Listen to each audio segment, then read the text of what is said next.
அஸ்ஸலாமு அலைக்கும் மக்களே. இன்னைக்கு எங்க ஊர் கல்யாண வீட்டு சாப்பாடு சாப்பிட போறோம். நான், எங்க அப்பா, எங்க தம்பி எல்லாரும். எங்க ஊர்ல வழக்கமாவே கிட்டத்தட்ட ஒரு 200-300 வருஷமாவே இந்த மாதிரி தான் கல்யாண வீட்டுல சாப்பாடு வைப்பாங்க. மண்டபத்துக்கெல்லாம் வைக்க மாட்டாங்க. ஏதாவது ஒரு வீட்டுல இந்த மாதிரி பாய விரிச்சு உள்ள உட்காந்து சாப்பிடுவோம். மூணு பேரா உட்காந்துருப்போம். முன்னாடி எல்லாம் 4 பேர், இப்ப 3 பேர், வருங்காலத்துல 2 பேர் கூட இருப்பாங்க.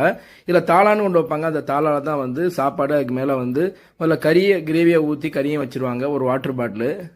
இதுக்கப்புறமா நம்ம பருப்பு கேட்டோம் அப்படின்னா பருப்பு கொடுப்பாங்க.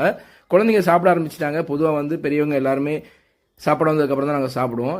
எல்லாருக்கும் சாப்பாடு வந்ததுக்கப்புறம் நாங்கள் சாப்பிட ஆரம்பிச்சாச்சு. சாப்பாடு நெய்ச்சோறு ரொம்பவே சூப்பராக இருந்துச்சு. அருமையான நெய்ச்சோறு, சாப்பிடவே அருமையாக இருந்துச்சு.